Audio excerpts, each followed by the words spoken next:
we are talking a lot these days about securing our digital future, and it is indeed one of the most important themes that are discussed here at the Bucharest Cybersecurity Conference.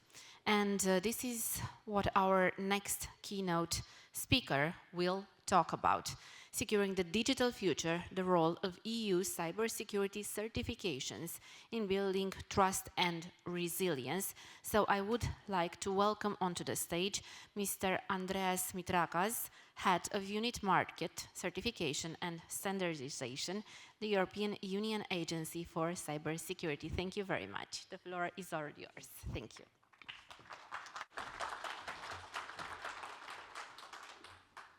Good morning, everyone, and many thanks for the introduction, but also many thanks to DNSC for their hospitality, to Dan and Gabriel, the leadership of DNSC in specific, that on one hand they are handing us so generously such a wonderful conference over 2 days.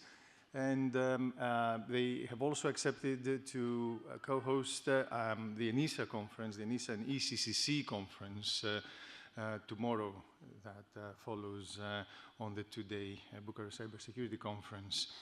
Also, I would like to thank all the colleagues from Romania who at ENISA, they have contributed in many ways over the years with their knowledge and kindness and being such wonderful people to work with. And we have several, actually. That's quite remarkable. So I'm not so sure we have slides, so maybe I should show you the 3 things that I wanted to mention here today. Of course, you can see the nice totem. We keep it, I keep it in my office, this one, and we have people sizzling the acronyms of the new certification schemes that the Commission and the Member States are asking us to work upon, and you can see all of them there. But I want to say something about information asymmetry, why we're doing this, how we got here, zigzagging, not a straight line, and of course what lies ahead, because of course it's all about risk approach, and minding the gap is all that matters. On the background, I think we need to keep in mind that policy is about technology, it's about processes, but importantly it's about people. And I also recall that on the last presentation of yesterday, Vice President Popescu mentioned this dichotomy between good and bad, and how we must choose sides in this day and age, because the world is not flat as it used to be. So if you come from the technology area, like Torsten with massive experience, you remember when globalization and flat approach towards everyone was the flavor of the day, but it's not so anymore, because we have the war raging on the border of Ukraine right next door, and we're very mindful about that and its consequences. So we have this notion of asymmetry and our inability, let's say, to stay still. That brings in mind lemons, of course. For Southern European, it's a staple, but in legal terms, lemons represent something which is utterly undesirable in a transaction. It represents information asymmetry, meaning that the vendor knows slightly more than the buyer, meaning that awful products could flood the market because they look attractive on the outset. And that impacts good products that cannot find their way into the market because nobody knows the difference. It's an ancient notion based on currency. So the content of a precious metal on a currency determined the quantities by which they would circulate in a specific country. But more recently, it was a fantastic aspect of economic theory. And in 2001, Akerlof and Stiglitz, and they won a Nobel Prize explaining exactly these mechanisms. Now, in the United States, but also elsewhere, they have, in the United States, they call them the lemon laws, and they refer to second-hand cars and how, what measures can be taken against people that trade them.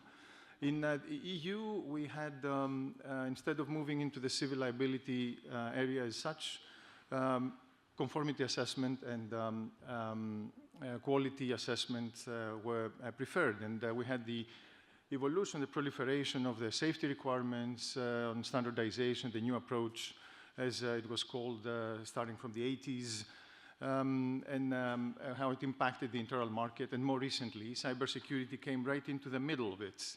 We don't talk about conformity assessment for to meet requirements, technical requirements, but also we talk about certification. So we designate assurance levels, and on the basis of a risk assessment, we want to understand what type of product, what type of certified product we would like for a specific purpose.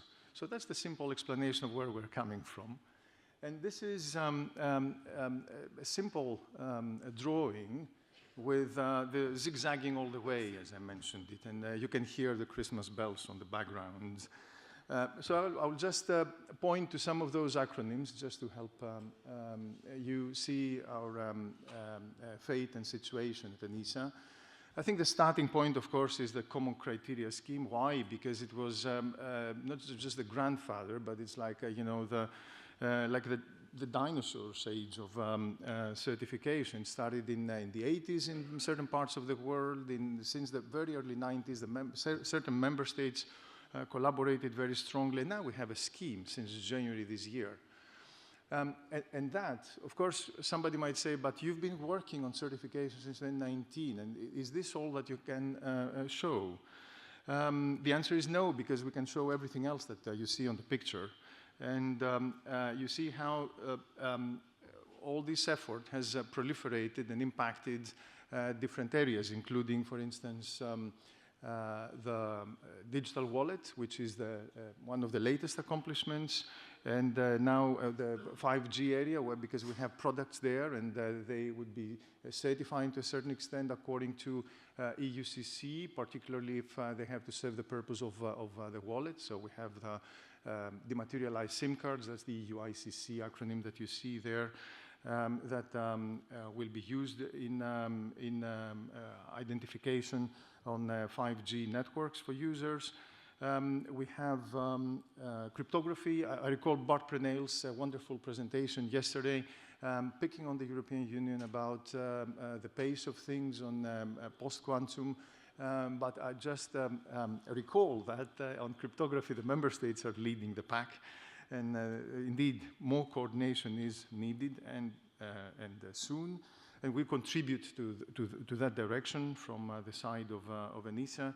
We have the CRA, the Resilience Act, with the products catalogs that you will soon see on implementing acts, for the simple reason that the member states very thoughtfully, they have put very strong deadlines for compliance to the Commission to produce all the implementing acts following the CRA. Of course, you know everything about the cloud scheme and sovereignty because you simply read the newspapers. This is the wonderful opportunity that presents itself to ENISA to produce some further publicity on its work. And of course, now we know that a scheme like that will not have sovereignty criteria included, so the CL4 has been checked out. And we have, of course, standards like the ones that I quote there that came out just because we have the cloud scheme around. So a lot of work. So before closing, I just wanted to recall the Draghi report, which is a reminder of the old adage of Lewis Carroll that you need to move twice as fast if you want to get anywhere in this game.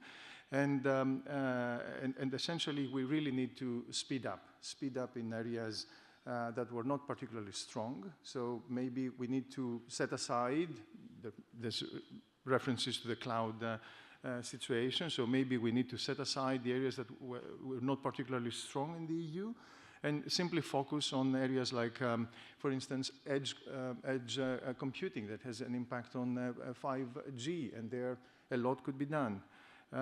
If sovereign cloud is not that much of a success, let's take a look through the angle of data and see what we can do under the Data Governance Act and the Data Act itself, particularly in view of AI, which also will find its way to certification soon. So since I'm reminded of time, and I'm very mindful about that, I would like to recall that this is all about people. It's policy, so it's about people, it's about the ecosystem, and DNSC is doing a wonderful job in defending the ecosystem from their angle, from their standpoint, the geopolitical and geographical location, and keeping the good guys secure. Thank you.